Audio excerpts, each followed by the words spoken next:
اللہ کی حدود ہیں، ان کو عبور کرنا اور کراس کرنا گناہ ہے، گناہ کبیرہ ہے، جرم ہے۔ فقہائے اسلام نے قرآن و سنت کے جو فتاویٰ ہمارے لیے بیان فرمائے ہیں استخراج استنباط کے جن احکام کا، اس میں کہا ہے کہ خاتون کا قول عدت کے مسئلے میں حجت اور معتبر ہے۔ یہ سب فقہائے اسلام کا فتویٰ ہے، اس میں کوئی اختلاف نہیں ہے کہ عدت کے مسئلے میں خاتون کا قول معتبر ہے اور حجت ہے، اس کو قبول کیا جائے گا۔ پھر بعض مسائل اجتماعی طور پر بہت حساس ہوتے ہیں، تہذیب اور کلچر کے حوالے سے بھی۔ مشرقی تہذیب بہت زیادہ اس کے اندر خوبصورتیاں ہیں، قدریں ہیں۔ ہمارے ہاں کہا جاتا ہے کہ ماں بہن بیٹی سب کی سنجی ہوتی ہے۔ کیا یہ جج صاحب جنہوں نے یہ کیس کرایا اپنی بیٹی کے بارے میں، اپنی ماں کے بارے میں، اپنی بہن کے بارے میں ایسے کریں گے؟ نہیں کریں گے۔ انسانی غیرت کی بات کرو، دینی غیرت کی بات نہیں کرو، انسانی غیرت بھی منع کرتی ہے، اور غیرت مند ہو یہ کام نہیں کرتے۔ عورتوں کے پیچھے، خواتین کے پیچھے، مخالفین کی بچیوں کے پیچھے نہیں جاتے۔ تو یہ جتنے بھی اللہ کے احکام یہ ناموس خدا ہے، یہ دینی غیرت سے تعلق رکھتے ہیں۔ ان کی مخالفت بھی، ان کو پونتنے روکنا بھی بے حیائی ہے، جیسے آپ نے کہا بے شرمی ہے اور بے دینی ہے۔ آپ نے سب کو پتا ہے، ہر ایک کو پتا ہے، اگر یہ ہمارا موضوع نہیں ہے، ہم تو حکم شرعی اور فقہی بیان کریں گے، یہاں بیٹھے ہیں، لیکن سب کو پتا ہے کہ یہ جو سیاسی جنگ ہے آپ گھروں تک لے گئے ہیں، سیاسی مخالفین کے خلاف آپ لڑائی گھروں میں لے گئے ہیں، ان کی خواتین تک، بچیوں تک لے گئے ہیں۔ آپ نے کوئی کسی قسم کی حد چھوڑی نہیں ہے جس کو آپ نے کراس نہ کیا ہو، اور ایسی ایسی چیزیں اب ٹیلیویژن پر آتی ہیں کہ انسان سب شب سے چپ جاتا ہے، یار یہ کیا ہو رہا ہے۔ واقعی جو کچھ بشرا بیوی کے ساتھ ہوا ہے، ایک باپردہ باحجاب خاتون ہے۔ آج تک کسی نے انہیں بے پردہ ہم نے نہیں دیکھا، جب سے عمران خان صاحب سے شادی ہوئی ہم تو پہلے جانتے نہیں تھے۔ پاکستان سے باہر بھی اگر گئی ہیں تو باحجاب و پردہ گئی ہیں، اور ہر جگہ نہیں گئی ہیں سوائے مکہ مدینہ۔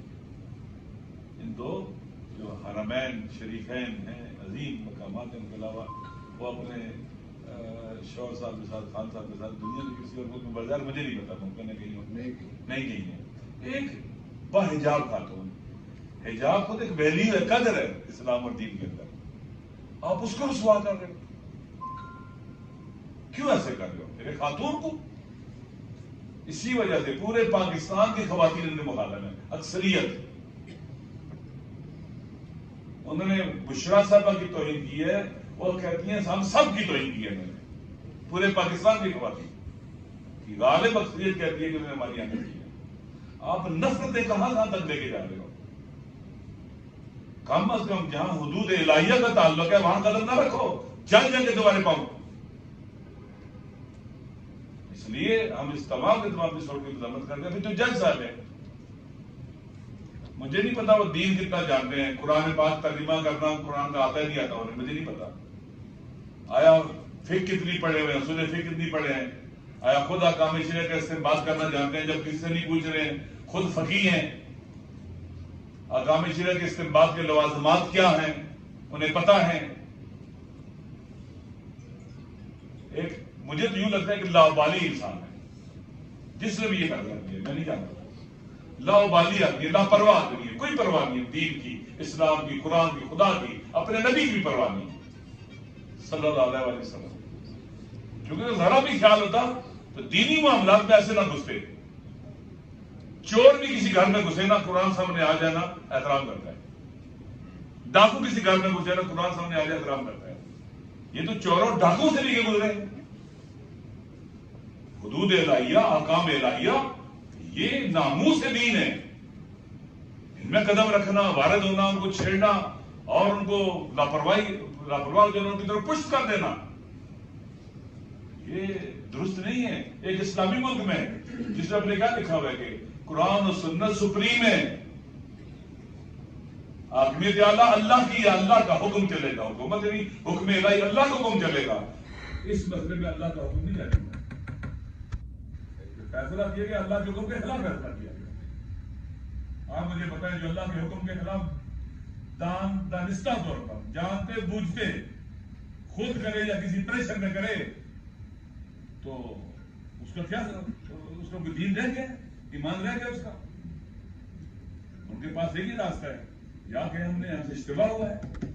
بتائیں کہ کس نے پریشر ڈالا گھر کے اوپر، کس نے یہ جرم ان سے سرزد کروایا ہے؟ جو قرآن کی خلاف ورزی کی ہے، احکام دین کی، اللہ کے حکم کی خلاف ورزی کی ہے. واقعہ خطرناک ہے یہ.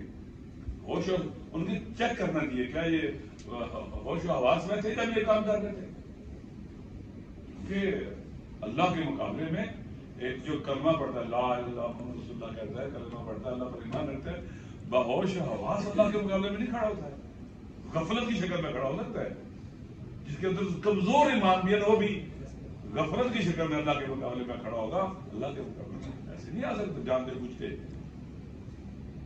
لہذا یہ غلط کام ہوا ہے اور مجھے امید ہے کہ جو عدالت عالیہ ہے اس کو ٹھیک کرے گی اور بعد میں سدباب کرنے کے لیے اقدامات بھی کیے جائیں گے تاکہ لوگوں کی ماں بہنوں کو اس وجہ. ابھی یہ ٹرینڈ بن جائے گا، پھر بن 6 سال ہو گئے، 10 سال ہو گئے، طلاق وہی ہے جی، اور پسند کرتا ہے کسی وجہ کا شادی ہوگی اس بچے کی، اللہ نے اس کو حق دیا طلاق کے بعد شادی کرنے کا. حالانکہ کائنات نے حق دیا ہے. اور بڑی بڑی شخصیات تاریخ میں ملتی ہیں، خواتین، بڑی عظیم خواتین ہیں بعض جنہوں نے بیوہ ہونے کے بعد دوسری شادی کی ہے. طلاق اللہ نے اس کا حکم دیا ہے، جائز ہے، مشروع ہے. بہت سی بچیاں ایسی ہیں جن کی زندگی تباہ ہو رہی ہوتی ہے، طلاق لینا ان کا حق بن جاتا ہے، نہیں زندگی گزار سکتی. بہت اسلام نے آئلی خانوادگی سسٹم کو باقی رکھنے کے لیے احکام بنائے ہیں، بہت زبردست اور پروگریسو احکام ہے قرآن مجید میں اور سنت کے اندر جو اللہ کی طرف سے آئے ہیں کہ ہماری فیملی کا سسٹم مضبوط رہے، یورپ کی طرح ٹوٹے نہیں، بکھرے نہیں. اس لیے طلاق حکم الہی ہے، قرآن مجید میں موجود ہے. طلاق لے کر اگر کوئی خاتون شادی کرتی ہے تو میرے خیال میں حق ہے. لوگوں کی بچیاں ہیں، کتنے جو جانتے ہیں، کتنے کو نہیں جانتے ہیں، ان کے گھروں میں اس طرح کے حادثات اور واقعات رونما ہو جاتے ہیں. لہذا یہ اس طرح سے عدت کے مسئلے کو ایسے چھیڑنا، یہ تو پھر ہر گھر میں مسئلہ بنے گا. سب لوگ جائیں گے کورٹوں میں، یہ مسئلہ ہو گیا جی، عدت نہیں گزاری تھی، شادی کر رہی تھی، تن کریں گے. شارع مقدس جو ہمارا خدا ہے وہ حکیم ہے، اس نے جتنے بھی احکام صادر کیے ہیں اس کی حکمت سے سرچشمہ اللہ کی حکمت اور جانتا ہے خدا کیا ہوگا. قول المرأ حجت، کلی منافع کو سامنے رکھا جاتا ہے. عدت کے مسئلے میں خاتون کا قول حجت ہے، یعنی معتبر ہے، وہی قبول کیا جائے گا، معنی یہ ہے. اور پتہ نہیں ہمارے جج صاحب نے کس کا قول معتبر سمجھا ہے.